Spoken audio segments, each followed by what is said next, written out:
Good morning. I just woke up. Long story. But I'll be going on with Lily and Francis tonight, talking about some psychedelic medicine. What's up, peoples? Lily reached out to me recently and she said she wanted to talk about ayahuasca, and because of my recent journey with the whole ketamine training, we figured we'd have a conversation tonight. What's up, RV Benny? Jage Beauty, Castle Moat. What's up, Stephanie? Happy Friday night. Yeah, man, a lot to talk about here. So these ladies are people I consider to be Namaste wellness honeys. And they're Francis. Is Francis here? France. Yeah, hi. Hey, girl. Hey. I'm sorry, man. I just woke up. I know. I was like, what's that all about? And I can tell it in your face too. Like usually you are like popping at night, doing a whole dance routine just before your lives. And you're just like, I don't know what's going on. I don't, no. I had a long day last night and this morning. And then, So anyways, I'm here now. And I invited Frances. Is that her name? Francis? Francis. Yeah, Francis. She should be on. Okay. She Hopefully. should be on. Let's see. Let me get her on. I have a lot to learn from you ladies too. So this should be I can't wait to hear about your experiences. Oh yeah. It's pretty wild. And hold on. Okay, Francis is on now. Yeah. I know. Hey, thank you everyone for hanging out with us on a Friday night. Usually people are out and about, These are the hardcore weirdos right here that hang out with us at Friday night, which is wonderful. It's so weird for me to come out and even create content to get the word out on ketamine. It's just so weird because I've been pretty much against like a lot of pharmaceuticals and psychiatric meds especially, So for me to endorse something is a big deal. Hi, Francis. Nice to meet you. Good to meet you. Yeah, I saw one of your posts. You called it like the K-hole. Like that's your thing now, right? Is the K-hole, going down the K-hole? I know, man. It's like I've talked about it on a live here and there, but I guess this is the one that I'll come out and just kind of share my experiences in more detail. But yes, it's very weird for me to actually promote a big pharma drug. And I feel like after everything that's happened over the past 2 years, a lot of people are really pissed off with big pharma and Western medicine, understandably so. But, I've been speaking up against a lot of the stuff that's been happening. But for me to come out and say something nice about big pharma and like the FDA actually did something right, it's a big deal. So, I'd like to share my story at some point. But let me start off by getting to know you ladies. What's your background? Because I know we're going to be talking a little bit about ayahuasca and other plant medicines and psychedelic medicines and experiences. But what are you guys trained in? Yeah, so basically, I actually come from, believe it or not, I come from a documentary background. So I was not trained in this till later, but I grew up in a household of therapists. So I feel like I was raised in this clinical format that I thought I would never, ever come back to. I was like, get me out of mental health care, because if this is what it's about, I don't ever want to be here. But I came to this a couple years ago. I started working with our now mentor, who's a shaman. She lives on the top of a mountain in the middle of nowhere in the Dominican Republic. And some of the stuff that she was putting out there was really resonating with me in 2020, because I feel like nobody was speaking my language. And she was talking all about the connection with nature and how it really coming back to your true essence. And I was like, if I do anything right in 2020, it's that the revolution is not on the outside, that the revolution was on the inside. And she was the only one speaking this. She was the only one saying this at that time. So I started my mentorship with her, and I'm also have a trauma-informed background. I teach yoga and have been through many other modalities, EMDR, inner child work, all of it. But really it was her that brought me into shamanism and that type of work. And so then I collaborated with Frances, who has a clinical background, and she can tell you more about her background too. Please. Well, it's so nice to meet you, and I'm excited to have this conversation. I love talking about this stuff. So I'm actually trained as a clinical therapist, but I went on hiatus for like 6 years. I got burnt out, and I was like, I'm done with the whole whole mental health system, and actually got into real estate for a little bit. Yeah. But then in 2016, I bought a one-way ticket to Thailand, and I just had to go on this spiritual journey after I had a few losses. And, you know, I did the talk therapy thing as well as a therapist, but I knew there's a ceiling that people reach with talk therapy. And I don't believe people need to be in therapy for the rest of their lives. And so after I myself reached a ceiling, I had to try other things. So in the last 6 years, while I was overseas, I worked with a few shamans in Thailand.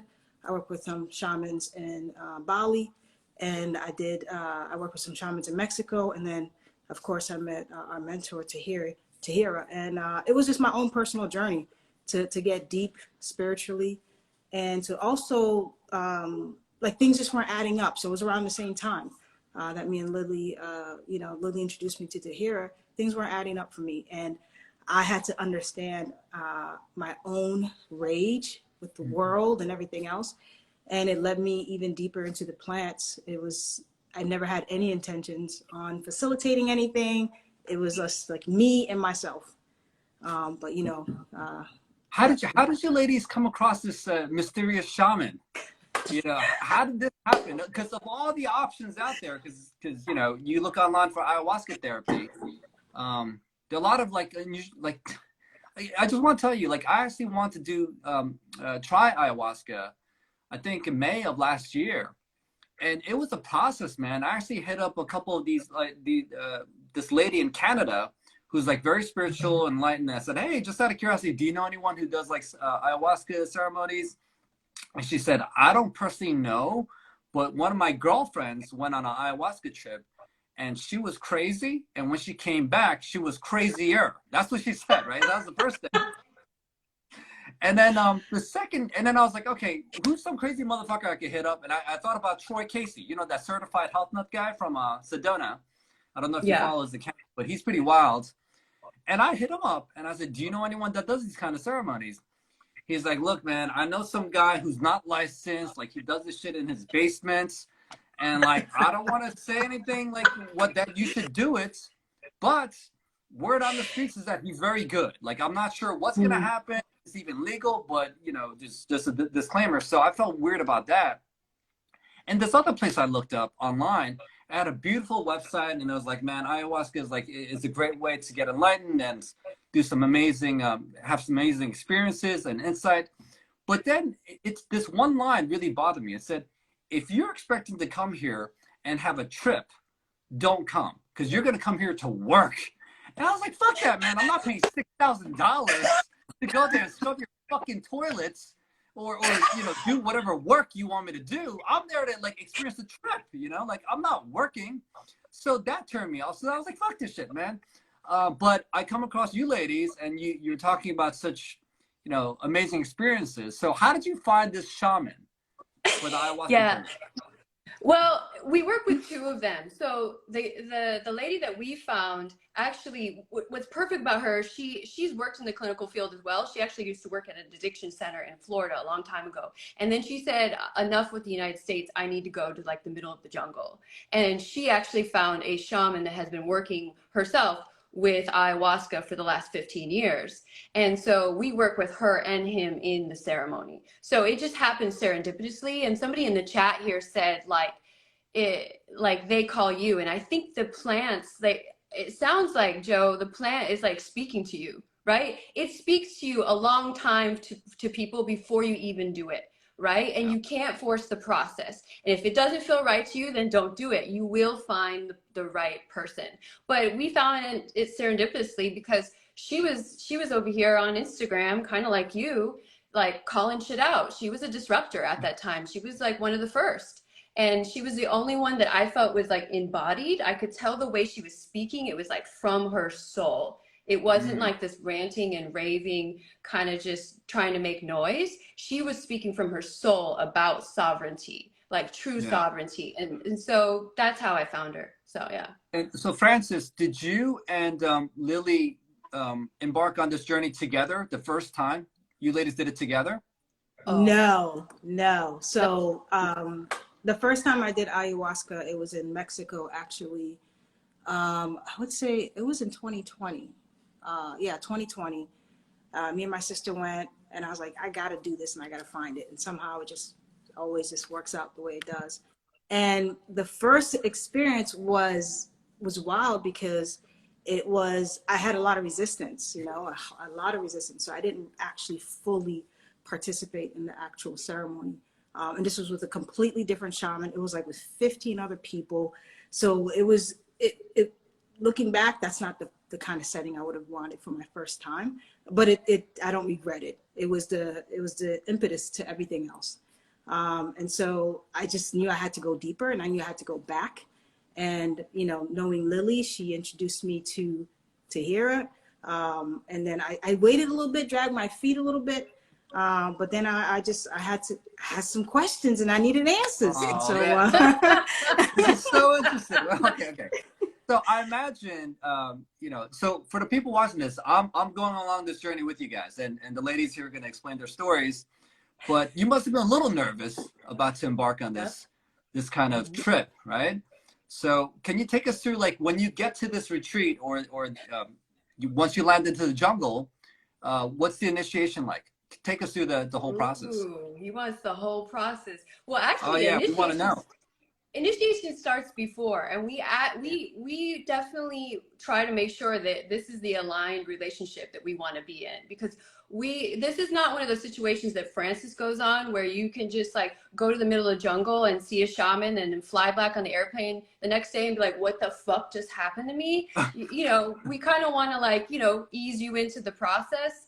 And so we actually have people fill out the form, but the most important questions that we ask them before is like, why now?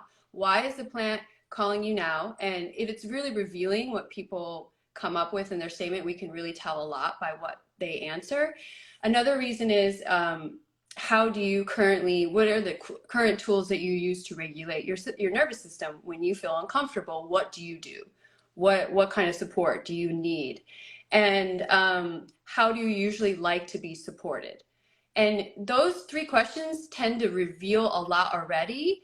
And of course, we won't take anybody at the, you know, that's on a lot of medications or needs other separate support, because we want to make sure they feel super, super grounded before coming. And then once we get there, it doesn't really start with ayahuasca. We start with other medicines. I don't know if you've ever heard of Kambo before, Joe. No. Do you know? No. That? Okay. Yeah, us Westerns. let's go in. We're going all the way. Okay. We're going all the way Western in. people don't know anything, man. So please, I'm a blank slate right now. This retreat is super intentional. Even the land that we do it on is super intentional, because the land that we do it on is away from everything, and the frequency it holds. We're literally in the middle of the jungle, guys. You know, we're with nature, we're with plants. And we begin with Kambo because Kambo is a purification process. It is a medicine from a frog that's taken off the top of their skin. You kind of burn your skin. You make little dots with incense. You burn your skin, and then you put the frog medicine on. Immediately you feel it. It's intensity. You feel heat, intensity. But what the frog is looking for is impurities in your body. And believe me, oh my God, it is an emotional purge. It is a spiritual purge. It is a physical purge. So yes, you may be purging out of both ends. That's how it happens. But the way you feel the next day or even hours after is like you just super boosted your immune system. You feel like you could go fight war after. You are like Superman. And so, yeah. That's what we start with. So when Lily was like, all right, let me put the Kambo on your skin, did you think she was crazy? You're like, oh, well, actually, how did I get myself in this situation? Well, Tahira was the one that did my Kambo sessions. And, our shaman, yeah. Yeah, and so usually people do like a 3-day detox if you're really down for that. And what that does, it really helps to strengthen your immune system. It goes through the lymphatic area, and it literally detoxifies a lot of things in your body. So if you do a 3-day detox, and then the way it works is usually they'll do a 3-dot, 5-dot, 7-dot, depending on your body, right? It's all a matter of choice. And of course, we encourage folks to lean in. And so I did a 3-day detox, and it was an incredibly powerful experience. I didn't purge as much because I needed actually more dots. I ended up having, I think like 12 dots. just because I was holding so much in. And that's the thing about Cambo. We start with Cambo because people come in with so much dense energy. Right. Yep. So what the Cambo does, it just releases all that. It removes the barrier to welcome all of the medicines that we have for the week. So how long does that last for? That experience of like you feeling the detox? Is that like an hour, like 6 hours? That's it's a really good question. Actually, what I like about Cambo, it's quick and dirty. Like I always tell that to Frances, like quick and dirty. And she's like, okay, Lily. But you feel it immediately. But really, it can be out of your body in like 20, 30 minutes. 20, 30 minutes, you're ready. You take off the medicine after 20, 30 minutes because your body already did the process. So you will still be kind of out of it for a little bit after that, but 20, 30 minutes is really all people need. We do like about an hour ceremony for prep and then after, but that's it. Yeah. So I had two clients of mine who went to Costa Rica, one Mexico and the other one in Costa Rica for ayahuasca treatment. And they were like, two white boys who came from very wealthy families, but serious like polysubstance abuse issues, right? So in order for them to get accepted, they had to detox off of this.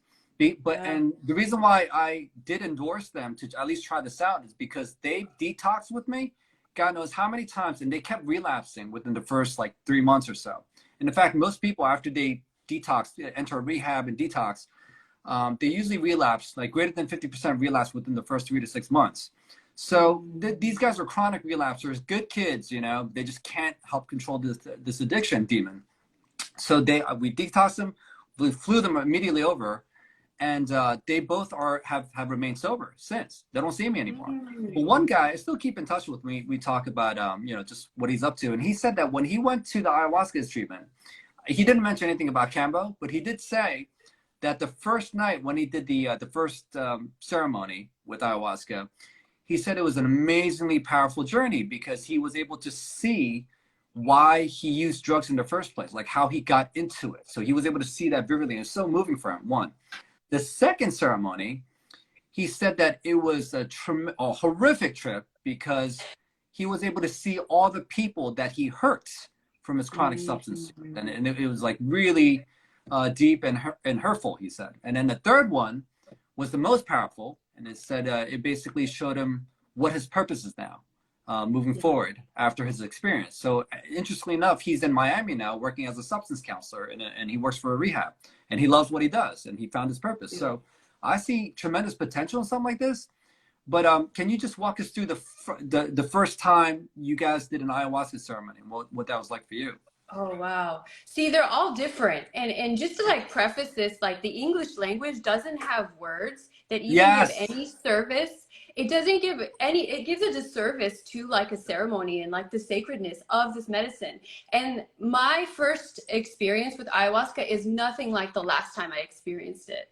The first time I actually was 10 years ago, and I don't think I was necessarily ready. And I don't think the shaman was on like I think the shaman was all right. I don't think he really knew what he was doing.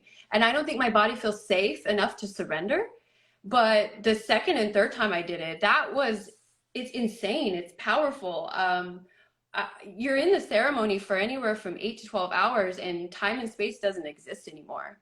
Yes, I know what you mean. And just not to cut you off, but so I'm coming from the Western background, right? Yeah. And so I completed my training for ketamine therapy, and at least that's like very controlled, meaning I can time exactly how long their trip is going to be. Yeah. And so I know when they're going to start coming back to planet Earth after visiting Saturn. So it's about an hour. It's about an hour, and then another hour of like therapy and just processing what happens. So it's like very controlled in that way. But I imagine like if you go on a trip like that for 8 to 12 hours, is it like, see, at least with ketamine, if it's taking you on a journey, and I highly recommend, if people are going to go through with like any sort of like psychedelic trips or experiences, you got to let go. You just got to surrender. If you try to fight it, you're going to get it's not going to work out. So it's always good to just let go and just let it do its thing. But sometimes I end up seeing some crazy shit that I wasn't prepared for, kind of like, doing the shadow work, of like my repressed demons that I need to face and conquer to move forward in life. Yep. But it's very powerful, and then it takes me somewhere else to like the ocean, and then there's love there, and all this like really important things that matter. So is it like that with an ayahuasca trip also, where you go and then it could be get very dark at times, but then it could be ultra intensely beautiful? Does it kind of waver? Well, here's the thing about plant medicines. Whatever your mindset is, your emotional state, that is what you're going to take into ceremony with you. So that's the very first thing. And this is why there's so much prep work that we do with folks who want to journey with us. So whatever it is that you need to receive, not what you want, because often people come in, they have these expectations. I want to heal. They got like a checklist. I want to heal this, that, and that. And we're like, okay, that's beautiful. But especially ayahuasca, which is like the seat of your soul, right? It goes to the depths, the deepest of the depths of your psyche. And so what happens is like, it will show you what it is that you need to see, so that you can work through that whole process. And what's beautiful about ayahuasca and all these plant medicines is eventually what it does is it creates a certain tolerance so that you can become the observer of your entire life. So all of the things, all of the painful stuff that you've worked through, it now gives you a tolerance so that you can actually sit and actually have a conversation. It literally removes all of the defense mechanisms, right? And it might be scary for folks who are, in ceremony. I've had beautiful experiences. I've had like, oh, what the hell was that kind of thing? And, I came from it like feeling really like just sad and all that stuff, but that's exactly what I needed. So each experience is so different because you're constantly, if you believe that we're infinite beings, right? So this knowledge and this wisdom that we have within us, we're just constantly unfolding, constantly. So you just go deeper and deeper and deeper. So that's why each experience will not be the same. Yeah. Lily, I don't think there's such thing as a bad trip, even if it's like something horrific that you have to see. I think it could be profoundly insightful and help you get to the next level in your journey. But no, when you, I imagine you did have seen something that you weren't prepared for. Is it like an 8-hour kind of visuals, and or does it kind of switch to something else? Francis, he's like, am I gonna ride this shit out for 8 hours when I see monsters Like, if I can do it for 2 hours, I can see the time. Yeah. 2 Can hours, I cash out? The next 10 hours. Is there an Yeah, I mean, to, actually, I have seen. There was this. I'll share vulnerably in one of my last ceremonies, not this past one, but the one before. My last ceremonies, all of a sudden, I started seeing like skeleton faces, and I noticed that, and I was like, oh shit, like I'm never doing this again. I am never ever coming to this medicine again. Screw this. I didn't come here to see like monsters and goblins. And I was literally seeing skeletons, and it kept going in and out. Like the light kept going in and out on the skeleton's face and then out. And then all of a sudden I kind of just surrendered to it, and it let go. Immediately it let go. But I remember being shaken after, Dr. Joe, like I won't lie, I was a little shaken. I said, I don't know what that was. But I kind of go back to some of the mentorship I have, of that sometimes we create our own monsters. So I created all that was in my ceremony. And I think you dissolve it once you face it. So I was creating all these like horror films in my mind, and they were manifesting in my plant medicine journey. And I was holding the energy by saying, oh my God, this is real. Oh my God, they're going to catch me. Oh my God, it's real. But as soon as I surrendered to it, they just went away. They left me alone. And I think that was like one of the worst experiences I have. I've heard other people, well, they just keep trauma looping the whole time. And they just keep seeing it. But you've got to be strong enough to come in there and say, hey, it's almost like a toddler. You're like, hey, not that way, this way. You've got to, so you become your own best friend throughout, the ceremony. You really have to talk. Guide? No, I know, but like if you're completely surrendering, because I don't have any say as far as where ketamine is going to take. I have no say. It's just like, I mean, as it's wearing down, I could probably influence certain visuals if I want to think about my kids or whatever. But like you were saying before, I could set the intention, but it rarely goes towards that. It's going to show me whatever I need to see. But Francis, how about you? Are you able to control any of this journey? And before you answer that, are you lying down together with the other people like in the ceremony, or are you He just wants standing, something visual. what? Yeah, Well, what here's the position are you thing. in? Here's the thing, you know, everybody has their space, and depending on the space, right, we can be all lined up, and it's all about like being in your own space, right, not distracting anybody else's journey. But here's the thing about plant medicines: it's all about the birth, the death and rebirth. Each time you go in, it's about the death and rebirth. So it's being in that mindset that there are parts of me that need to literally be done with, right? And that could feel very scary for folks. But in the process, I know for me, one of I think it might have been the third or fourth, I can't remember at this point, ceremonies where I actually connected to ayahuasca for the first time. The shaman that we work with, sometimes he will, especially if he knows it's a healing retreat, he knows how to sort of set everything up. And sometimes he'll go from like, you know, a decent dose, so just kind of get stronger towards the end. And I remember having this ceremony where I finally connected to ayahuasca, and it was just like visceral love that I can't even describe, right? It was almost like, and we say, you know, it's grandmother ayahuasca. It's like your grandmother coming in with a bit of a tough hand, but with so much love. And I remember when I did my last purge release, I remember just kind of like feeling some sort of release from my throat chakra area. And it's something that I've struggled with for quite some time.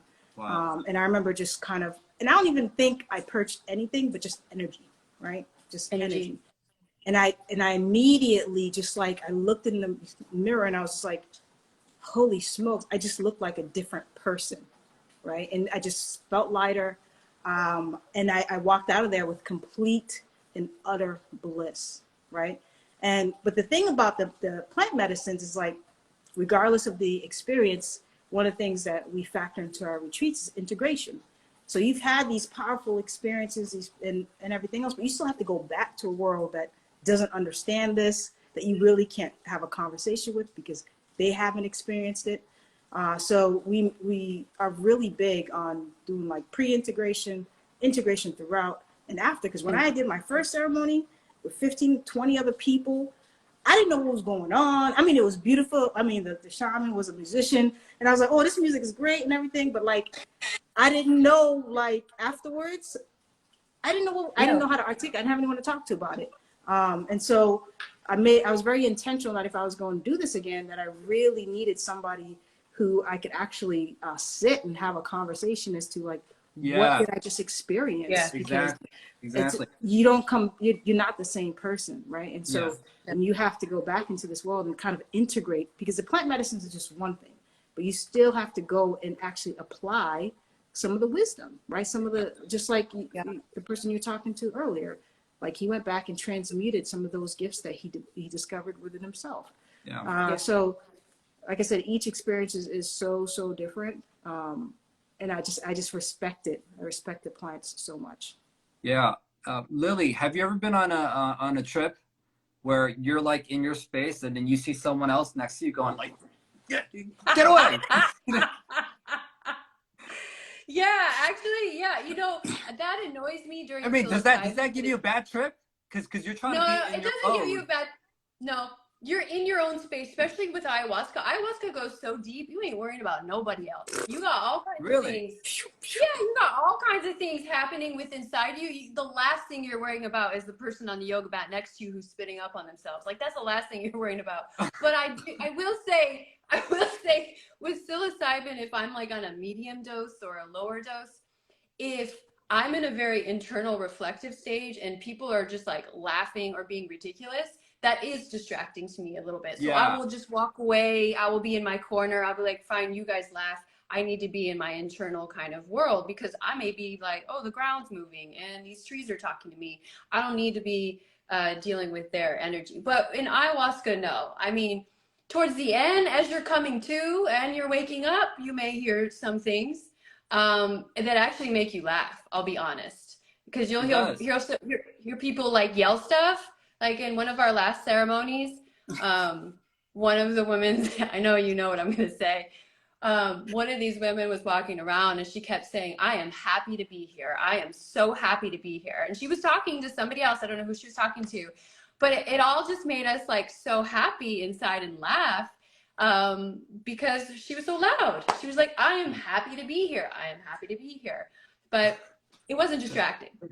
Yeah. So, no, with ketamine treatment, right? You put on a blindfold, and I think music is like ultraly integral to the whole process. Yep. And depending on, I tried listening to many different kinds of music during my training, right? And Michael Jackson doesn't work very well. I love Michael, but it didn't work well for the ketamine journey. It's best to have like synthetic, like new age, like synth music, you know, some form of like synth, spiritual, ethereal kind of music, and it really like takes you deep. Interestingly, techno works pretty well without lyrics, because the lyrics kind of influence the direction of what you know, if it's talking about love, then it's kind of like influencing that thought.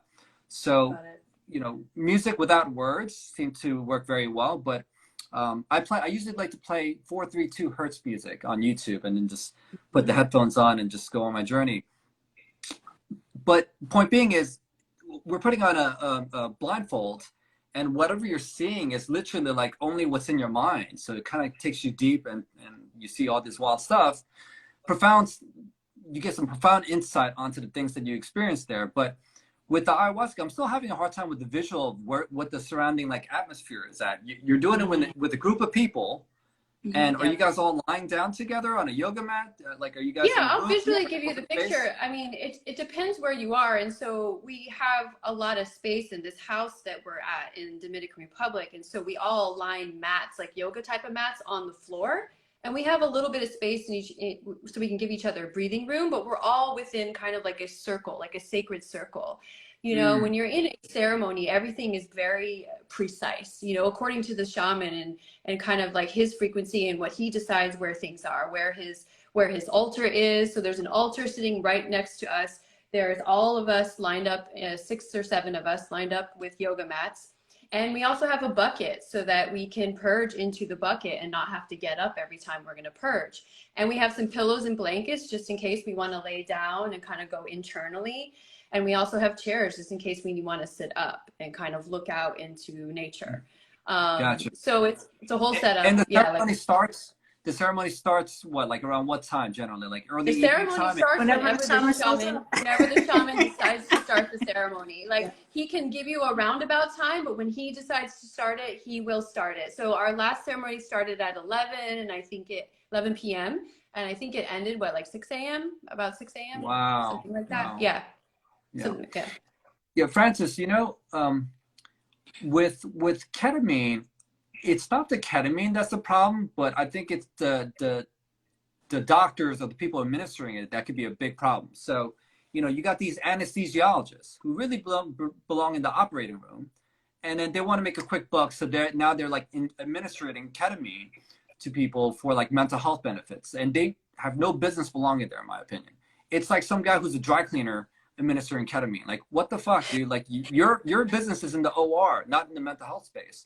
So I've actually met people who said, like, dude, I went to this clinic and they like jacked me up on ketamine. There was no therapy. They just had some nurse tech like watching over me, and it was a very like fucked up experience, right? So, you know, that's the issue that I have with a lot of Western medicine issues, is that it's not so much the medication as much as the doctors like over prescribing things, and like they don't know what to do with it properly. So for you, you said that you've had experience with shamans before that didn't really seem to know what they were doing. You didn't get the best experience. Like, how integral is it that you have the right shaman? Oh my God, it's everything, because the shaman brings his or her consciousness into, because the shaman has to know how to travel these planes, these astral planes. And the shaman's always working. And so they take the medicines with you, but they're always working. So even within the ceremony, you know, they're doing the tobacco. They're shaking. Why am I forgetting the name right now? Well, yeah, I mean, music is very integral to the ceremony as well.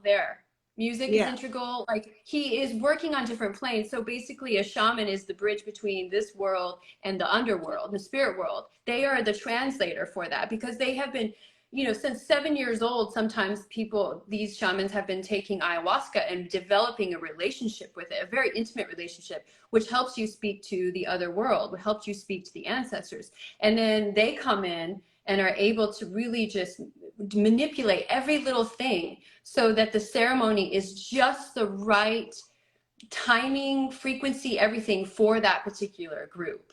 So it is everything, like Francis says, it's everything. Yeah, and what they'll do energy work too. So they'll pull things out, they'll pull entities, they'll do all these things to really get it out of your body. And the shamans that I worked with prior were mostly energetic shamans. It wasn't until Mexico where I had my first shaman ayahuasca experience.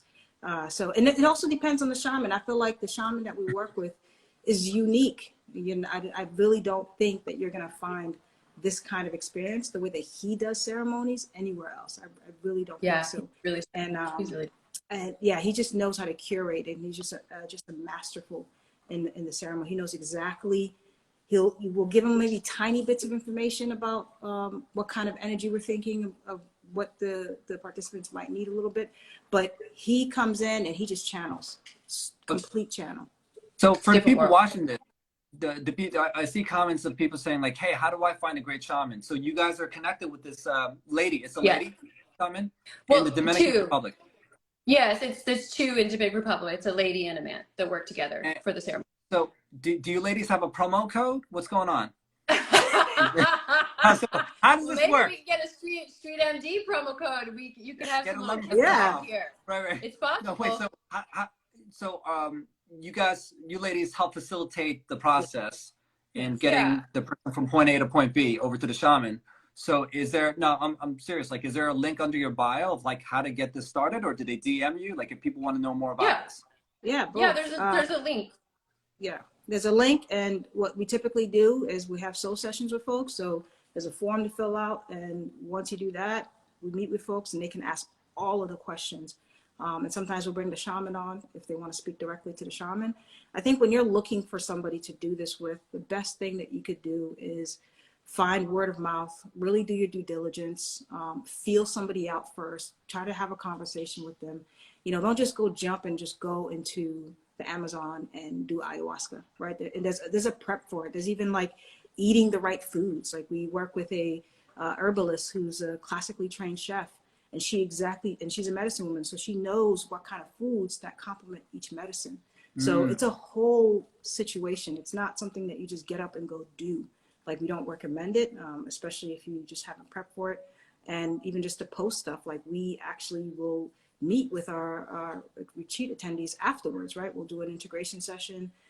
We still keep in touch with them. We still talk with them. So it's a whole thing. It's a very holistic approach. And the way that we see it is like, it's a bridge between the clinical and the spiritual. Because for me, as a trained therapist, what was missing was the spirit and all of the mental health work that we do. And I feel like the Western world is a bit sterile. And so when you come, you know, I'm trying to be a little nice, a bit sterile. No, that's the thing from my experience with ketamine treatment, is like, it helped me just realize like, wow, like everything we're experiencing right now is just based on the five senses, right? You're hearing things, you're seeing things, you smell, taste, touch. But from the ketamine experience, like, just like Lily, how you opened up with, like, there's just no ways to explain, no words to explain the experience of a trip like that. And there are a lot of people here commenting about like psilocybin. We'll get to that in a moment, but I gotta tell you, like, once I'm out there in like Saturn and just whatever the trip's taking me to, it's not really, there's none of my senses working at the time. I'm not really literally seeing that because I have a blindfold on. So there's something else. It definitely helped me open up to the fact that there are different layers of consciousness and reality as well. So I'm definitely more open to that, and it's been tremendously healing and therapeutic. And I went in there like, okay, I just want to learn how to treat, you know, my clients with ketamine, but I actually found this to be tremendously beneficial for myself that I didn't even realize, you know. So, but Lily, can I ask you a question about that? Because I heard you the other day on a live talk about how it gave you this like spaciousness, this space to really see people's anxiety and depression in a different way. Can you elaborate on what you mean? I want to hear about that. Yeah, it was actually pretty intense, and this is the part that wasn't very pleasant on my trip, you know, but I actually saw like a bunch of souls just like glued to the TV and watching the media, and like I saw their energy just draining and their anxiety levels just spiking up, and like these people, like, you know, the people watching this, you know, Francis and Lily, like everyone here, we know what's up. So we could watch certain bullshit news and just laugh at them, right? Like we know what's up. So we're empowered and we're like, fuck that. But there are people who, you know, the same people that I would make fun of last year about double masking and all this stuff. Like I saw them glued to the TV and just their anxiety and their stress levels, you know, spiking up. And I felt so sad for them. It was like very emotional. And then I came out of that like, wow, like human life, it's so precious. And I know everyone watching this is like, no shit, we know that, Street. But when you like really experience that and you like feel how they're feeling during this trip, it's I shared this before, but it's like the difference between knowing about love and actually being in love, like where you cannot compare the difference. So I know that there are people that are glued to the TV, but when you actually experience this trip, like I just came out of that having so much more compassion for people who don't know what the fuck is going on in this world right now. You know, instead of making fun of them, now it's like, all right, like how do I help these people, kind of thing. So I'm sure you ladies could relate when you know, you might come out of a trip and saying like, oh my God, I've discovered that like life is so precious or love is so beautiful. And it's like, yeah, no shit, but you really understand, like you're more motivated to act upon these insights versus just knowing about, reading about it in a book. Yeah, you're talking the difference between like understanding and understanding. And also, I think what these plant medicines do is they change you on a cellular level. They truly do. On a cellular level, there's something going on. And if you think of it like a hard drive that just got rebooted, it always comes back to the basic. It always comes back to the simplest things like love and, you know, compassion and all those things. And they sound so cheesy, which is why when you go to somebody who had just came out of an ayahuasca ceremony and they're like, oh my God, it was the most transformative experience of my life, right? You're like, great, you know, so was watching that basketball game. But until you go and you actually have like your whole hard drive just rebooted and you see things, not just see them, like you truly like understand that for the first time. You have that like felt experience that your body will always remember. And I think that's why people have these profound kind of experiences, because they haven't felt this safety and love in a long time, right? They've just been going through life, trudging through. And they realized that that was like that spaciousness just to feel safe and pure love all at one time. And so their body for once has that memory that they can imprint and they can go off of and be like, oh, I am that. And you also have powerful experiences. I remember being in a psilocybin journey, and I felt like for the first time I was like, I am the master. And I like saw myself playing like the xylophone, and I was like the hand and the thing banging the xylophone and the music, like I was everything. But saying that out loud to somebody who's never been on a journey is like, that's great. Anyway, what do you want for lunch? You know, so. Yeah. Wait, so to cap it off with the ayahuasca, Francis, if someone, now you have the clinical therapy background, for people who's not depressed or who's not struggling, who's actually like at peace right now and happy and shit, can they benefit from an ayahuasca journey as well, or it's more for people who... Yeah, I think 100%. I mean, this is all about rediscovering parts of yourself. If you think about just the human consciousness, we're not even like, I don't know about the statistics, but 2% or 3% in our own just brains. So can you imagine with these medicines and how they do rewire neural pathways and how they do reset the default mode network in your brain?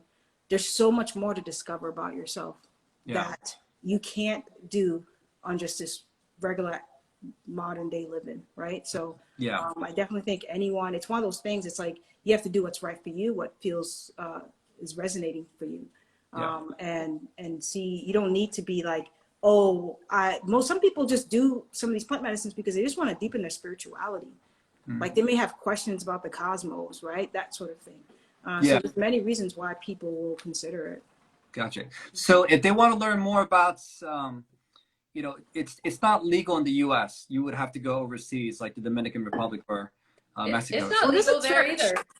There's not legal there either. Yeah, there's like a church that does it. I don't remember the name. Yeah, there's like All the right, Church of Ayahuasca that you can get, like if you can name and claim it as a religion and that you're practicing your religion in your own sacred way. So there's some churches of ayahuasca where you can go do it, but you know, it's always been underground. There's not many people who really truly get in trouble for it. I mean, unless you're doing like ceremonies where there's like 100 people, but yeah, it's not legal in many places. I'm not interested in losing my license. So if you guys want to explore this, that's on you guys, not you ladies. Yes, I'm saying the people watching this. That's on Yeah, I you mean, ladies. one of the things we under say their on the, bios.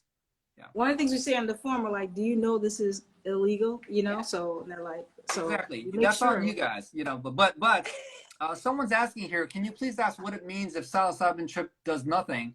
That means you got some bad mushrooms, man. That means you got ripped off.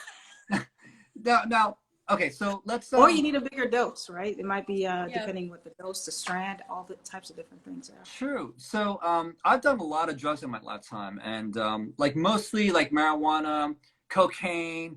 You know, ecstasy was a big part of my life during my music days. But for my honeymoon, actually, I went to Amsterdam, and there was this shop in Amsterdam called the Smart Shop, run by people who aren't very smart, by the way. They look like they were tripping out hard at work, but they had a glass case, and there's many different strains of mushroom, right? And I was like, oh shit, this is dope, because I've done shrooms in the U.S.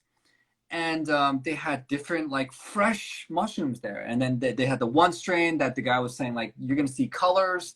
The other strain where you're gonna see shit moving, and then there's another strain where you're gonna feel the body high and have some profound introspection. And I was like, oh, give me the color one, right? And I gotta tell you, once I experienced that one, I realized that in the US, I've gotten ripped off. And I don't think the intent was to rip my ass off. I'm just saying the shit that they got there doesn't compare to whatever I had in the US. Or maybe I just had bad friends that didn't hook me up with the good ones. But I gotta tell you, it was, I wish I could tell you that the most beautiful experience of my life was when I held Sophia and Marty in my arms for the first time. But I'd be lying to you if I told you that. The most beautiful experience ever in my life was when I did psilocybin, the strain that allowed me to see these colors. And once, you know, it kicked in, I'm able to see what the shrooms was trying to get me to see. Man, it felt like a lens that like just lifted from my mind, and I was in an alien planet. It was the most beautiful thing I've ever experienced in my life, man. And I'm just being honest with you, you know. So can I ask you about your experiences with psilocybin? Because Lily, I think that's something that you want to talk to me about also, right? Oh, I love psilocybin. Psilocybin is my medicine because it brings out your playful spirit. It's all about like inner child. And it's playful. Like you said, you saw all these colors and all this stuff. But I want to say something real quick about this question, because I think what can happen too when people say like the medicine didn't work is that you also have to just understand that there's different levels and stages for it working, right? And if there's a lot of resistance in your body, you better be right. It won't necessarily work. And also sometimes the medicines are very subtle. So if you surrender to it, you will notice it there. Like the plant is always working with you. So I had this client one time who wanted to have this huge ego death like her husband did. This guy went through like the worst of the worst during his psilocybin journey, probably had a hero's dose. And he was screaming, he was kicking, he was crying, he was spitting. You would have thought he was having like the worst time ever. But after, he felt the biggest bliss he've ever felt. There was this weight lifted off him, and he said, my ego died. So she kept comparing her ceremony to this, thinking, this is what I want. I want what he had, because then I can feel this release like he did. And so she put all this like expectation onto the plant, and she didn't allow herself until finally towards the end to surrender. It was so much softer and settler. And she just started crying because she finally let it in. She finally let it in. She started crying, and she saw herself in the mirror, like she saw her childhood self in the mirror, and she just started crying, and she realized that's what needed the attention. But she was going for this like big guns. I want this to, you know, be a certain way. And I think that can happen to people too. So it doesn't mean it's not just nothing. Yeah. I know once you do something like psilocybin or I guess ayahuasca too, like you got to understand that the plant medicine is in control. You're not in charge Yes. anymore for that time, you Yeah. know, like you just got to surrender and let it do its thing. But one of the things that psilocybin and ketamine has in common on a neurobiological scale is that they both enhance neuroplasticity. They both act on serotonin 2A receptors, which has this downstream effect on like glutamate activity, which has shown to enhance neuroplasticity, which helps like rewire the brain. And they've studied mice and rats because no one seems to care about those animals.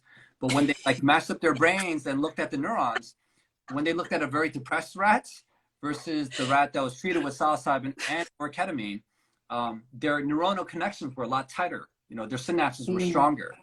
So that's probably the main way why it helps out with depression. But with ketamine, I can't speak about this for psilocybin, but ketamine does something really interesting too. You ladies know about the dopamine reward center. That's like responsible for like the dopamine reward center, like pleasure, motivation, focus, like the feel good pleasure center, right? So you have the dopamine center, but the dopamine reward center has an evil twin called the lateral habenula center. And that center is responsible for processing unexpected, unpleasant, disappointing memories.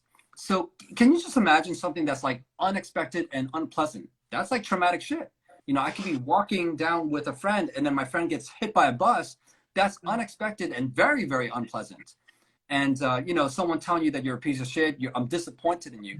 Those kind of memories get processed in the lateral habenula center. And the issue is that this center, when it's very active and you went through a lot of trauma and all this crazy shit, it overpowers your dopamine reward center. That's why people have this like anhedonia, the lack of pleasure and motivation and feel good moments and things that they usually enjoy. That's one of the cardinal signs of depression. What ketamine does, and I can't speak for psilocybin, is that it blocks the lateral habenula center so that it doesn't necessarily enhance dopamine activity, but allows the dopamine center to be free. So that's one of the things that I've noticed with certain negative neurocognitive associations that I've had with certain people in my life and so on. It's allowed me to just kind of see them as it is now. Like I don't have that neurocognitive like negative associations with certain people anymore. So that's one of the reasons why I'm just like, damn, this ketamine shit is like legit, you know? It's been around since 1970. It's super safe. In fact, they use it for surgery in children, little children. And the dose that they use for kids in surgery is about 500 milligrams. My dose is 40 milligrams. So it's super safe too. And that's why it's just so weird for me to even like say like, hey, there's a big pharma drug out there that's actually safe and very effective. Very weird for me to say that. But yeah, I fully attest to it, man. I think it's the greatest thing to happen to psychiatry. So it's one of the few things that I would actually like bring awareness to because it's that important. And I know that they're trying to, the big pharma boys are trying to patent or tinker with the molecule and come out with something called Comp 360, and it's currently in clinical trials. And so far, it's been very effective in the latest trials. So what are your thoughts on that, Francis? Like when you hear that big pharma is about to take the sacred ingredient from these magic mushrooms and tinker with the molecule and fuck things up. You know, I get really annoyed. I'm gonna say annoyed. Yeah. Only because it just becomes like a commodity. You know, you start diluting the sacredness. When people come to a ceremony, there's a sacredness to the process versus, and not downplaying like, you know, traditional. I love the fact that like ketamine and all these, you know, is giving people an opportunity to feel something other than what they've been feeling. However, you know, it gets real dicey when Big Pharma tries to manipulate things, especially when we know that this thing, especially when I'm talking about the plant medicines, has been doing its thing for thousands and thousands of years. It doesn't need anyone to come in and disrupt what is naturally given to us, right? So I get really just annoyed by that whole process. However, I also understand that, you know, whatever is true will always be true, right? And so anything that is done in the dark will always come out in the light. So I don't put too much energy in what they're doing and how they're doing it, because it will speak for itself. Like the plant medicines will always speak for itself. I just pray that people will, you know, do their due diligence, right? Because the thing is with these synthetic things, you don't know what it's like post, right? Like what happens like 3 years from now, right? I've done the ketamine or all these other things. What happens afterwards? When you think about the plants, this is a natural reset of energy. I mean, so many different things that are happening that I can never go back to who I was a month ago, a day ago, you know, when I do these things, because my frequency has been expanded so much that even I had to say annoyed versus hate, because even I can't even say it, and because it just doesn't vibrate, right? And so you just start vibrating very, very differently, and just from just the talking to people and how long. I remember reading this book about this clinician who really helped people with the integration process with ayahuasca, and she did ayahuasca, and even just like decades later, you're still just kind of like healed from some of the things that you've worked through. Obviously, integration is a big part of it, but it's just one of those things that once it's shifted, it doesn't go back, right? No. So, you know, when you think of ketamine, like some people say, you know, after a few months, they kind of like, if they stop, then, okay, do I get a little bit dependent on this? Because now it's like, I'm feeling the same things that I used to feel. I don't know, right? But once you do these plant medicines, there's no going back. Yeah. And Lily, you know, Francis, I think hit the nail on the head with these plant medicines being so sacred. You ladies have so much respect for psilocybin and ayahuasca and what it brings to your connection to the spirit and so on. And like it's got to be annoying for you hearing about big pharma trying to take something so sacred and trying to fuck with that, right? Well, here's the thing. I'm all for decriminalization because I think it's really hilarious to like put somebody in jail just because they saw a bunch of like colors and shit on mushrooms. But I'm not for legalization because we all know what legalization means. Legalization just means commercialization. And so like before you know it, they're gonna package it and twist it and sell it as, you know, like before you know it, you're gonna see it a Super Bowl commercial, right? Right after Coors Light. Right after you get nice and drunk and hungover, and then the next day you're super depressed about your life, guess what? You also just saw a commercial for psilocybin. Take this, it'll solve all your problems. And that's not the intention of the medicine. Like the intention of the medicine, I think in Western medicine, we run to something to fix us. We take a passive role in our healing, where we take this pill and we say, okay, I will sit back and wait for this to heal me. In plant medicines, you enter a relationship. You co-create with plants because we are nature. Therefore, we're entering a relationship with something else that's symbiotic with us, and that's a very active relationship from beginning, middle, and end. And a lot of indigenous tribes do not think the medicine can really exist without the ceremony because there's so many other things going on with the frequency of the ceremony. Everything from the music, like I said, to the shaman who's the conductor of the medicine. He is speaking to the spirit of the medicine.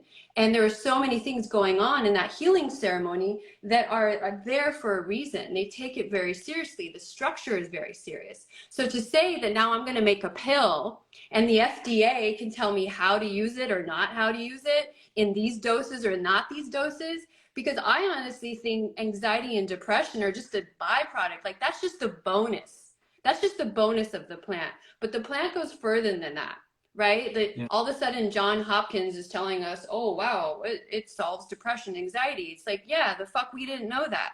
But it does way more than that. It does way more than that. Like there is an expansion of a consciousness going on. There's a spiritualism. There's a mysticism. You can't commodify that. You can't study that. Exactly. And check this out. I was looking up ketamine treatment around my area, right? And you know what the hottest ketamine treatment program is in my area? It's actually this, I don't want to call out this program because I don't want to get sued, but it's like some fucking telepsych therapy center, right? Mm-hmm. So they send you the ketamine pill. You do it at the comfort of your own home while some motherfuckers across the screen trying to like guide you through this shit. Oh no, in fact, they send you a video. And it's like, dude, like ketamine is safe, but I will say it's a very serious drug. Like you need someone next to you. And I would highly recommend anyone looking into it, do not go to one of these anesthesiology clinics for this, for that. Like, you got to make sure you have a good therapist with you while you're doing this. And hopefully it, like, whatever center you go through, they provide like those kind of mental health supports. But it's like the whole process. It's I don't want to say it's a ceremony as much as like just a whole psychotherapeutic experience. When you're on this journey, you might see something crazy. Like, I actually saw my death in one of the trips, and it was very intense, but also very beautiful too. And then afterwards, like, I want to talk to somebody. And like, if you don't have that, or if it's just like you're just, you know, required to watch a video of someone talking to you, like, no, that's not the way to do it. They like totally taint the experience. And it's not as like ceremonial as what you ladies went through with the psilocybin and the ayahuasca, but it is something that's very special and intense and intimate. And it would be great to have a very good therapist alongside you for the journey, not just an anesthesiology tech, making sure that you don't have a bad experience. But yeah, it's one of the things that pisses me off. Like, people have a way to like fuck things up, something that has so much potential, and then it ends up giving it a bad name to other people. You know? Yeah. Exactly. But again, you know, I always believe that, you know, the light will always persevere. Like, I can't. Yeah, I feel like, you know, we call grandmother Aya, we call her that for a reason. It's a spirit that exists, and she's smarter than all this bullshit. So that's why I'm like, let her lead. She understands what's going on. Let her lead the way. Fine, you all can try to package it. You all can try to FDA it. You all can try to just fuck it up all you want. But nature always perseveres. Nature always perseveres. So I'm not that worried about it. I do think it's hilarious. And I do think it's interesting what wave we'll see now, that all of a sudden that we believe plant medicines are right for us, even though they're like Schedule 1, which I find kind of hilarious. But let's see what happens. Yeah.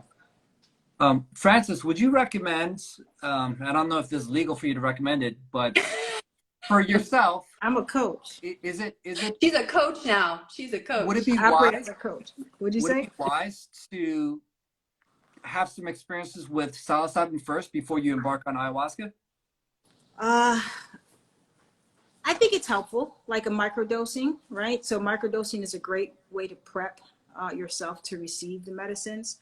I think one of the biggest key to this whole process is, have you done self-work? You know, I think a lot of people might go into this without ever like seeing a therapist, a coach, or anything like that. Do you have already self-care practices that you already do? Because if you've been doing work on like your mind, your heart, and your soul, that helps with the process. And so, but I believe that microdosing with psilocybin is a perfect way to kind of transition into it, you know, if you do plan on doing it. Yeah, so I would say do that. Gotcha. But find a good source, because, you know, not all the same. What's the, okay? no, absolutely. What's the how much does an experience like this cost? If I could just ask you ladies an honest question, like, are we talking in the thousands of dollars? Like this, the one place was charging $6,000 for the week. Is it somewhere in that range, or what are we talking about here? Kind of well. No, I mean, it's a little less than that, but it also depends. Like you say, an experience like this, we're also dealing with 4 different plant medicines at our retreat. And we're also practicing yoga there. We're doing inner child work, nervous system regulation. We have a private chef.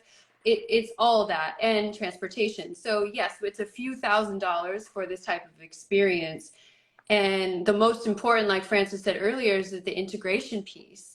Like, we will do integration with you before, during, and after. So, you know, these experiences are so intimate. We end up becoming almost like family with these people. And I can't just let somebody go off after that type of experience and not speak to them and not kind of integrate their experience in their daily life. And that's where it's most important for people. That's key. Ceremony is one thing. You can talk about how amazing your ceremony is over and over and over again, but unless you're doing something and taking action in your daily life, it's really not going to translate.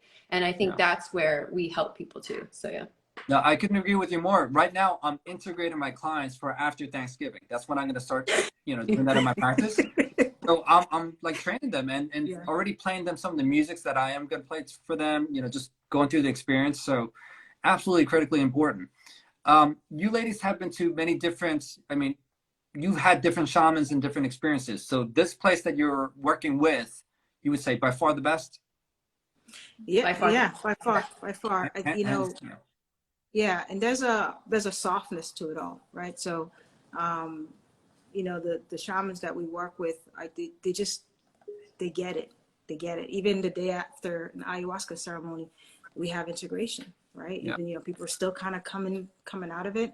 But we have a moment with both shamans and we sit and we kind of share what happened. Yeah. By far, we wouldn't, we only Hands work with down. people with integrity. And that's the way it goes. Lily, if the Street MD Vibe Tribe all want to head over to the Dominican Republic to vibe with the shaman, That means you're what's next coming. up? If the Vibe Tribe is coming, that means you're coming to do ayahuasca. That's We your got Let's time. go, Joe. Let's go. We got about 100 people that are down with the tribe. Can we get a discount? One. Yeah. Is there, I don't know if the shaman's cool with that.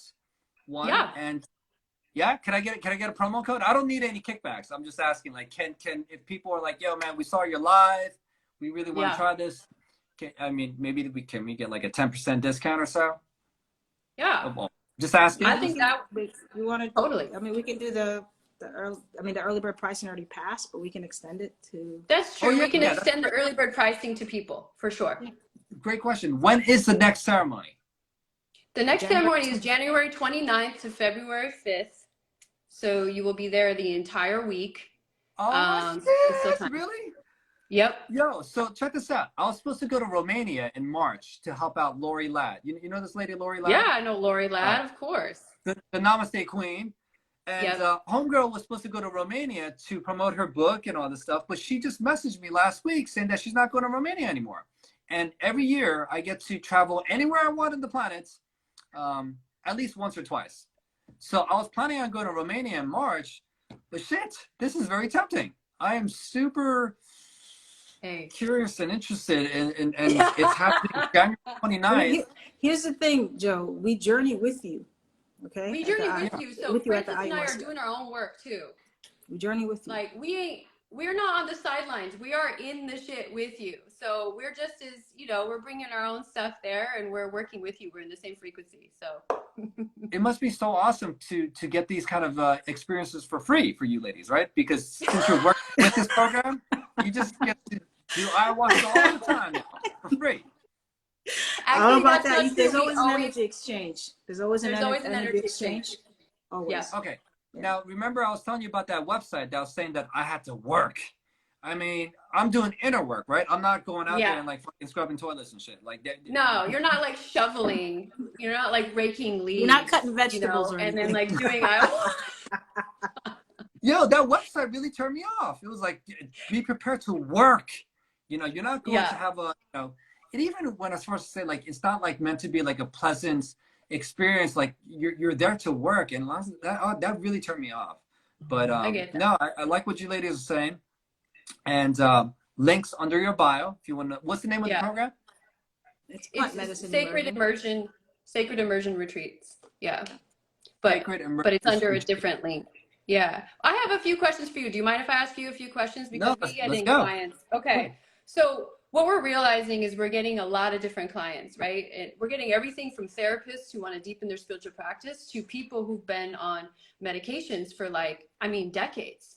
And one of the most common ones we're getting is that the plant is calling them, but we can't at this time accept people right now who are on these medications because we just don't feel like in alignment with working with antidepressants and then mixing the plant medicines. It just doesn't feel in alignment with us. However, there are very few doctors out there like you, Dr. Joe, that can help people come off of these medicines. And so one of the most common ones we're getting is people on Wellbutrin. What would you tell somebody if a client came to you and said, hey, I want to do these plant medicines. I want to go to outer space. Like, how do I wean off of this? I've been on this for like 10 years. Like, how do you even approach that? Okay, so Wellbutrin is a medication that slows down the breakdown of dopamine. There's no dopamine in Wellbutrin. It just slows down the breakdown of dopamine, which artificially enhances your dopamine levels.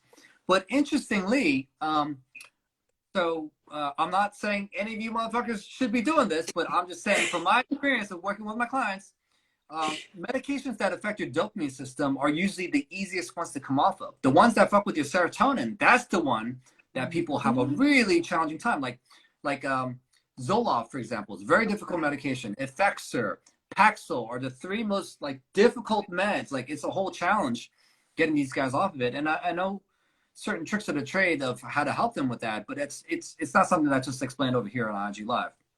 But Wellbutrin, no offense, man, to anyone, but it's one of the easiest drugs to come off of. And I'm not suggesting that people stop that shit cold turkey, but if you know, with my clients, it's usually like step it down a little bit every 2 to 4 weeks. The thing that's fucked up, Lily and Francis, is that the companies that make Wellbutrin don't produce small doses of Wellbutrin. So it comes in like 100, 150, 200, and 300. Wow. It's kind of like, well, you guys should consider making a 25 milligram Wellbutrin pill in the event that you want an exit plan, you know? But they don't do that. So then like these people have to cut the pills in half and the quarters, but Wellbutrin is one of the easiest ones from my experience of tapering off of my clients. So if that's your biggest challenge, you know, they should talk to their doctor about it.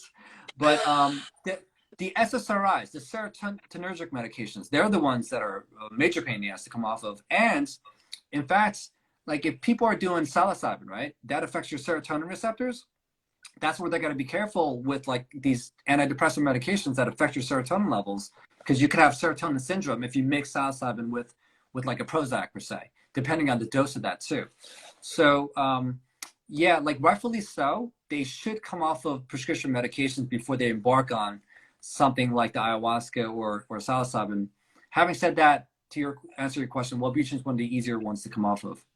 Less difficult. That's good to know. It's good to know because we tend to find people they really, really want to, but it's been like their blanket for such a long time. So they can't even imagine coming off of it. And sometimes they report back to us like, oh, how do I deal with these withdrawal symptoms? Or, you know, they're all of a sudden having a rush of anxiety or whatever else is coming to them. And their doctor just says, okay, then up your dose. But there's not any other options. That's what I'm saying. Where some of them are coming to us, fine, just put me in a rehab center, because at least I will be fully supported with staff there. And maybe I'll be fed certain foods or whatever it is. But like, that's what it's come to, is like, put me in a rehab center so that I don't, because I don't have support at home. And I call my doctor and he's like, fine, up your dose, you know?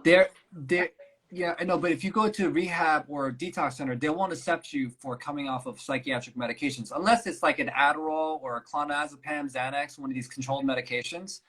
But they won't accept you for coming off of like Zolofts or these kind of things. In fact, I should create a center like that. You know, coming off of psychiatric medication center. There's actually a center, you know, my friend, Dr. Julia Britz? Yeah. She used to work in a center in Arizona, or I think it's Sedona, actually. Yeah, Sedona, Arizona, where they help people come off of psych meds. So maybe it's a place that you guys could refer, like maybe try to connect with her and she could refer you to those kind of centers. Yeah, I'm realizing it's a missing piece because, it's a missing piece because the plants like are speaking to them, but then there's this stage that they have to go through first. And there's really not that many people there for that stage, other than like, I'm just going to write you a prescription and see how it goes. Like that's the only stage. So I feel like there's a missing piece here, and I feel like you should open the center too, Dr. Joe. Like this is a business idea. Dr. Britz is actually on here right now. I don't know if she wants to come on. Oh, she is, Dr. Britz. Oh my God. That experience working at the center. I mean, she worked there, and I think they went in a slightly different direction. So I don't know, you know, if the place, some place that she would highly recommend at this point or not, I don't know. But if Dr. Julia wants to hop on, she's welcome to.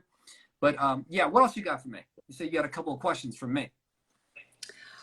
Well, a more common one, and maybe this is just a drug one, is a more common one is ADHD. We tend to find that too, that people have to come off of their ADHD medicine. And do you find that just as difficult or the same? I mean, those are two most common, the antidepressants like Wellbutrin, and then ADHD medicine. Yeah, well, so here's another thing. ADHD medication trigger and stimulate the release of dopamine and norepinephrine. These are two neurotransmitters that like affect your mood, your pleasure center, your motivation, focus, alertness.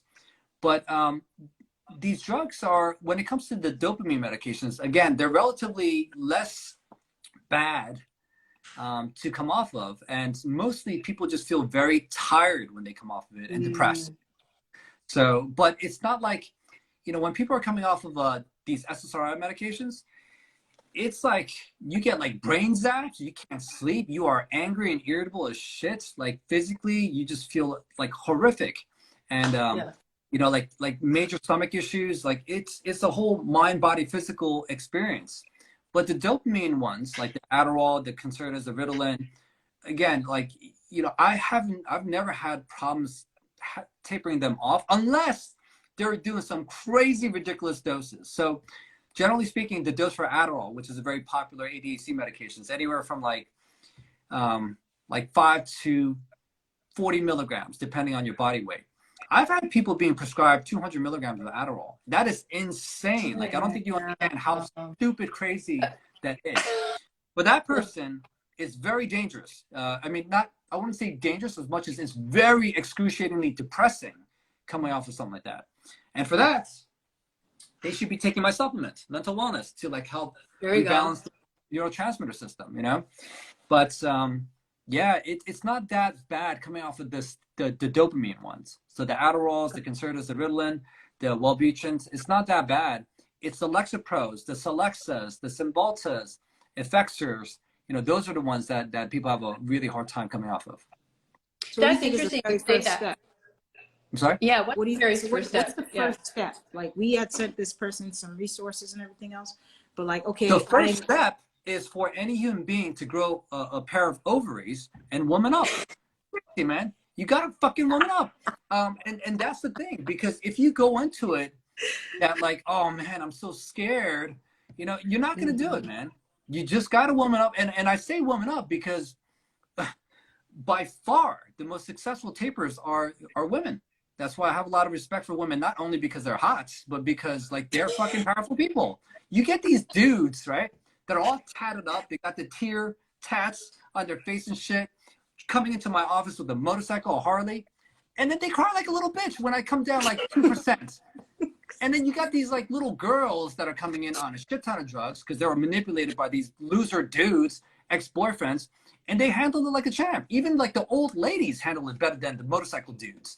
So, I'm serious. You got to woman up, grow a pair of ovaries, and just be like, fuck this shit, man.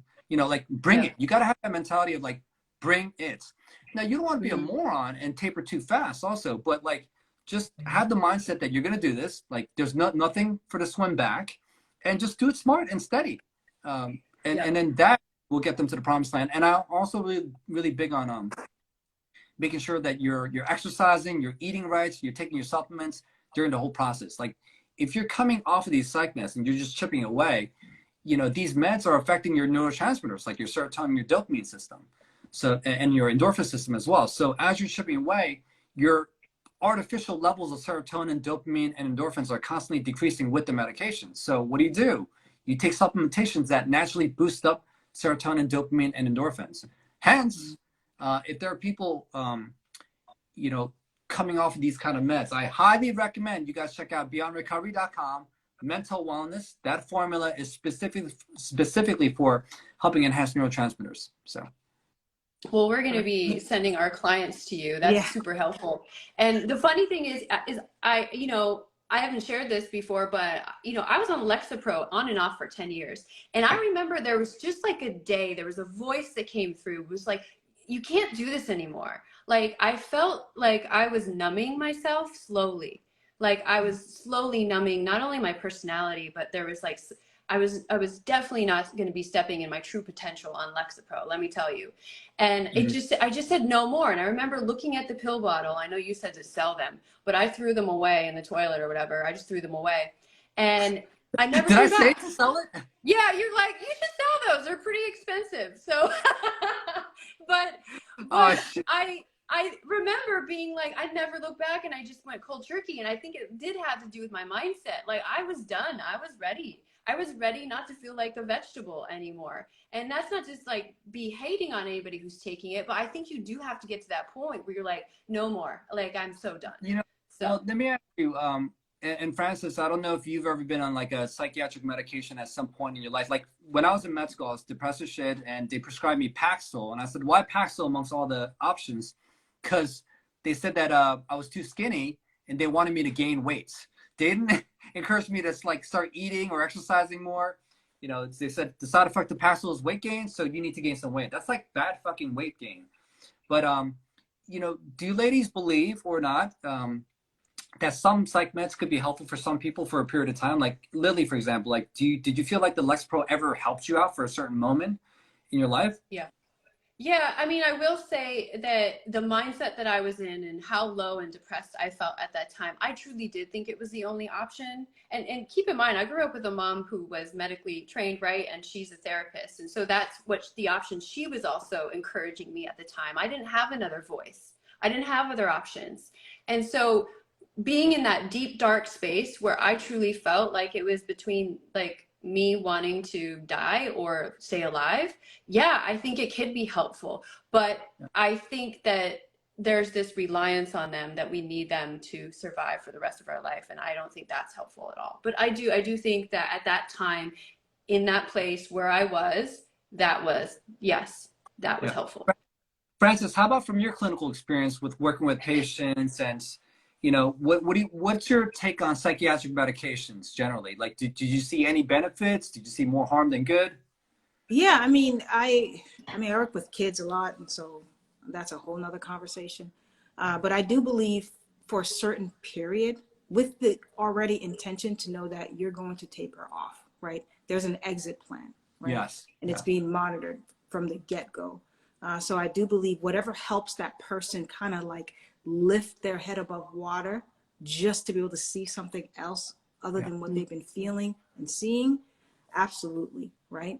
But again, there's this reliance, right? And just kind of what you said earlier, it's almost along the lines like you have to be like so sick of yourself. And I've never been on any psychotropic medications, but food was my addiction, right? And I had to at some point look at myself and be like, yo, enough is enough, right? So you have to feel that, and you have to be able to face some of that fear.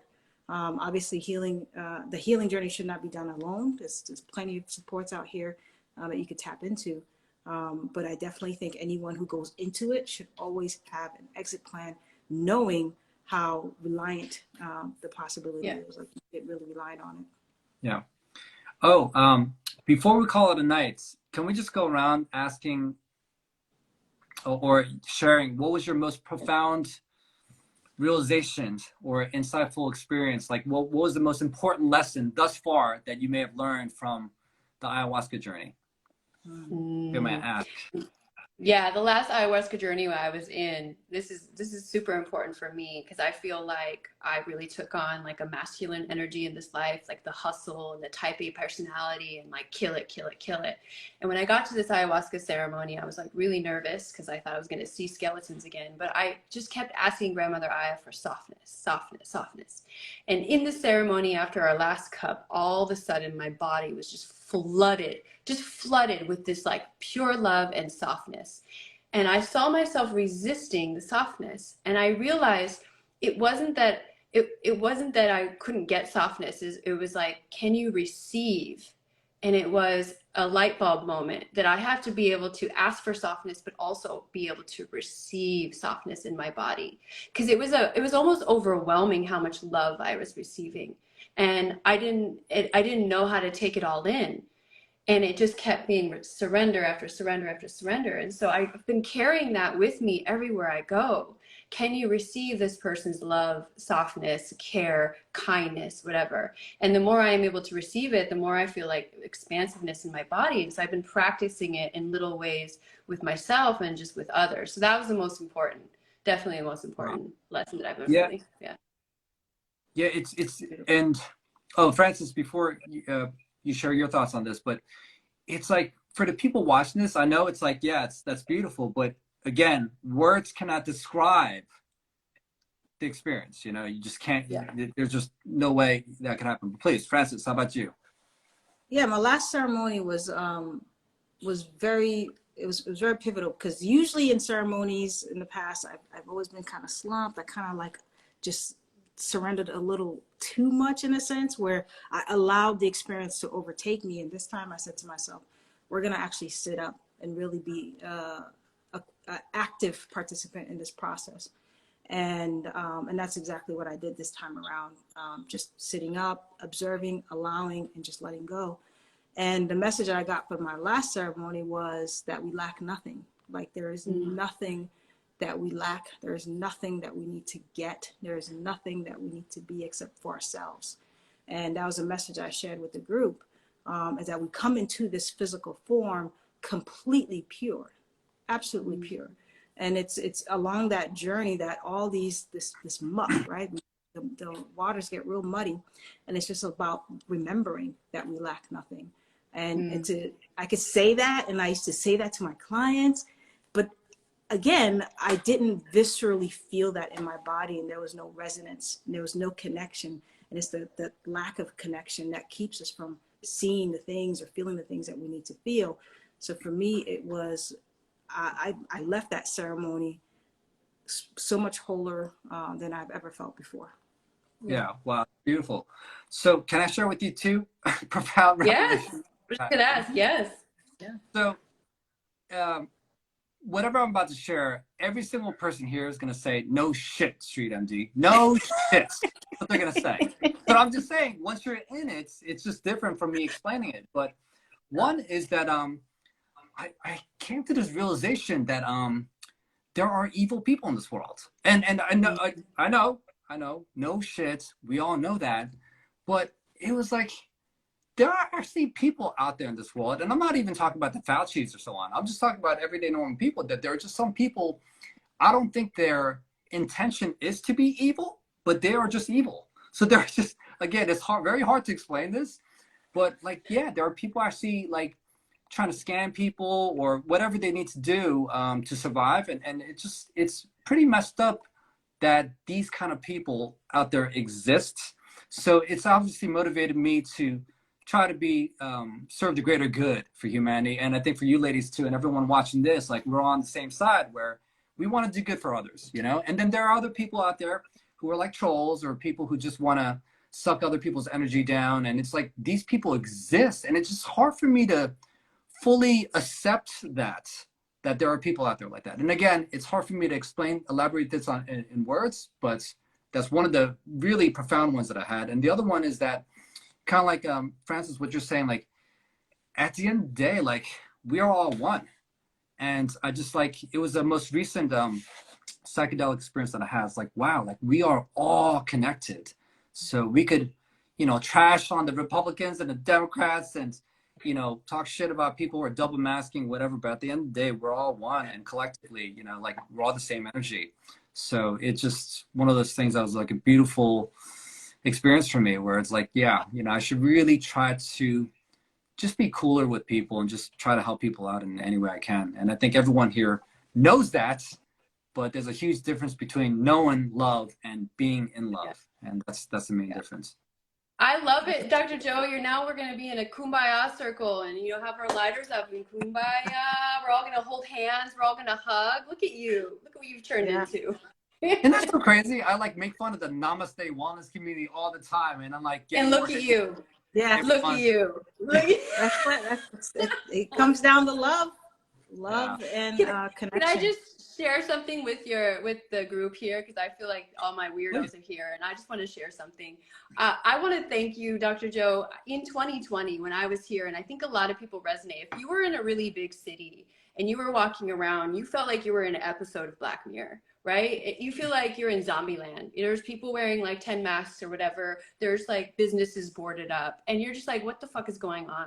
So every night, in order to like cleanse myself, I would get in the bathtub and I would watch either you or Christiane Northrup on a live, just for hours, just telling the truth. And I think what you really brought to it, and I'm so glad she talked you out of like not going away, because I know at one point you contemplated like, I'm tired of this shit.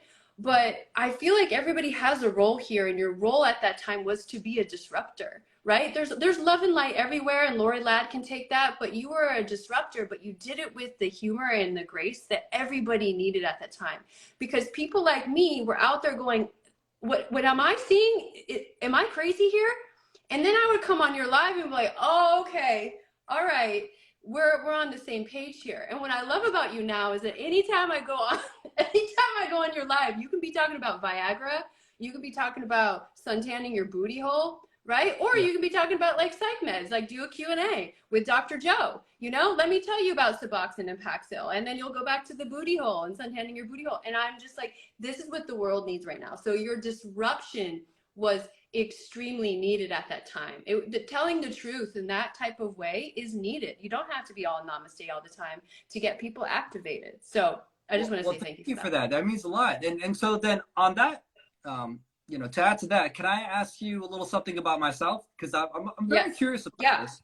And we'll love your ladies' perspective on this. But for some reason, the spiritual community really seems to appreciate the work that I do. Not the mental health or the addiction recovery community. Like, I don't think they can stand my ass. But for whatever reason, the Namaste spiritual community, like, really seem to embrace me. Or like even the people that support Dr. Northrup, like, I would never think that they would be into anything I'm talking about. But can I ask you, like, in your opinion, why do you think that is? Because I've always found that very interesting. You know, humor breaks all barriers. Once you have people laughing, their walls come down, and you all. So I'm not funny to the mental health community.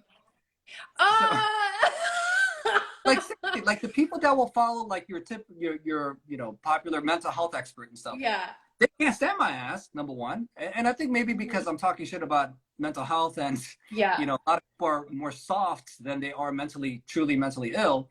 So like that kind of shit, that probably rubs it the wrong way. But also the addiction recovery community, like they don't really seem to vibe with my message. So it's more the well, if you think about it, you know, you go to AA and you say, I am an alcoholic, right? Whereas when we're in spirit land, like, you don't take those forms of identities. And so, and what that basically means is that we see more than you are an alcoholic. And so what you're doing is challenging all these labels and all this programming that people aren't at a level of consciousness ready to receive. They can't comprehend that. So if it's almost like I went through this whole 2020 was such a wild time for me, just with the whole BLM movement and everything else. And I went through this whole like spiritual, like, oh my God, I've been doing this all wrong kind of thing. And I stopped running my BIPOC support group because of the fact that it wasn't what it was just a lot of hate, right? And so a lot of hate and rage. Then there's a place for some of that, but if we're going to be here, then we're going to learn some skills to replace some of this, right? And so I had to step away from all that stuff. And so that's not very popular opinion, right?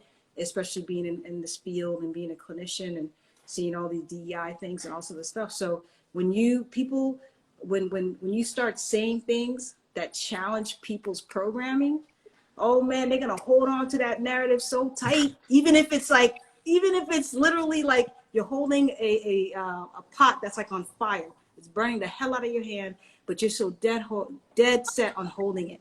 And so I'm assuming that's why people are just like, nah. Yeah. Get down from it. Yeah. Lily, do you think that, just from your lady's opinion on this, but I seem to think that the more enlightened or more spiritually connected someone is, the less they buy the lame street BS that they're propagating. You know, like, do you see an inverse correlation with that at all? Like, absolutely. I like know what's up. Yeah, and I think also, like, I love was it Shakespeare who said it best? The whole world's a stage, right? And I think like that's what happens in like plant medicines too. Is like once you see your unlimited potential, like, no longer do you care like what Biden is saying. Like, no longer do you be like, oh, I can't wait for this candidate to get on the podium and tell me what to do, right? Like, it actually becomes quite funny to you.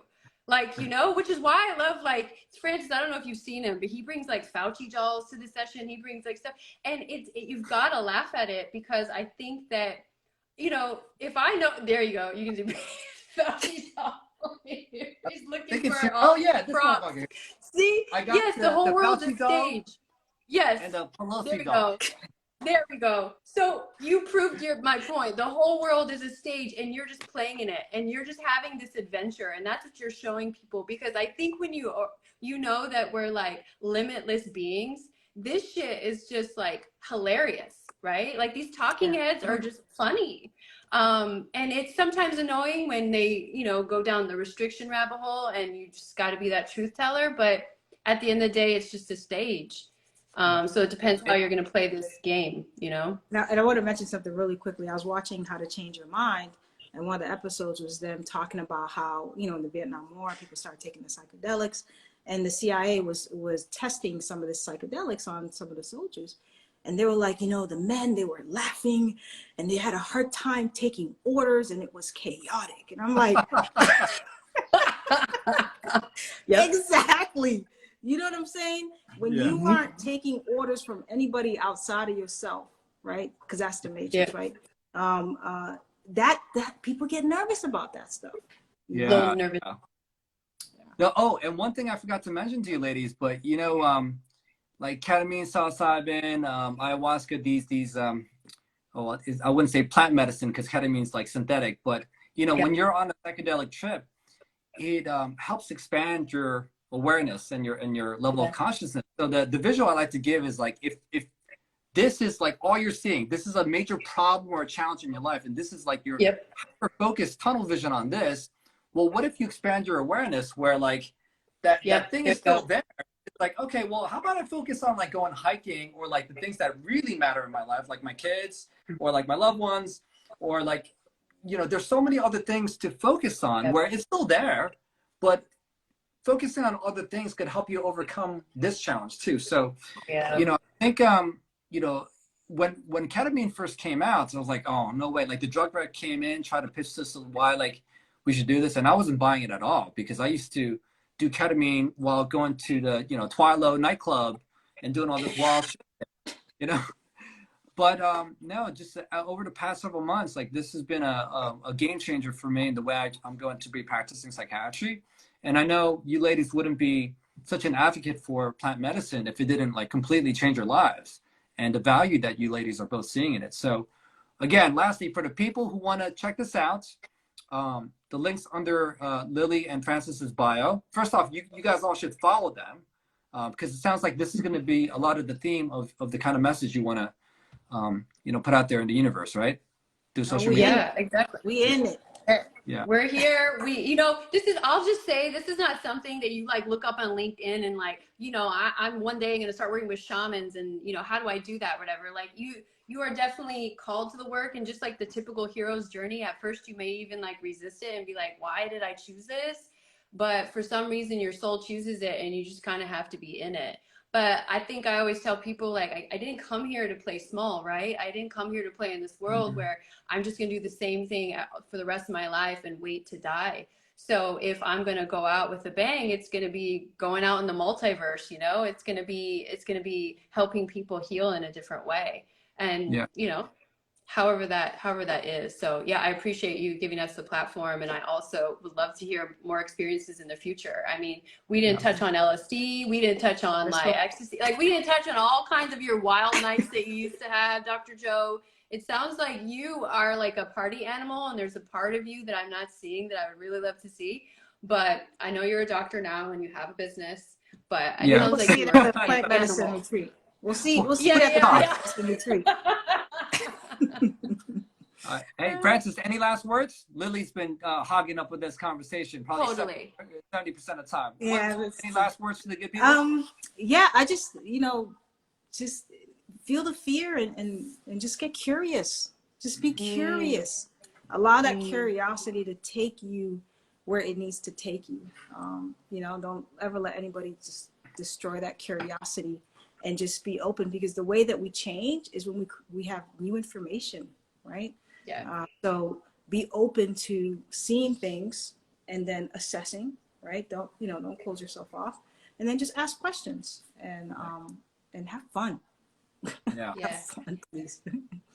Hey, thank you, ladies, and thank you everyone for hanging out with us on a Friday nights and soon to be Saturday morning in the East Coast. But yeah, like I really learned a lot from both of you, and I think that people really enjoyed this as well. So give these ladies a follow, and the links under their bio is where basically you're going to be talking about this retreat that's happening January 29th through February the 5th. That's the next ceremony. Yeah. Yep, that's Awesome. the ceremony. Thank you, All Joe. All right, ladies. Much love. Thank you so much. Bye-bye. Have a good night. Bye, everyone.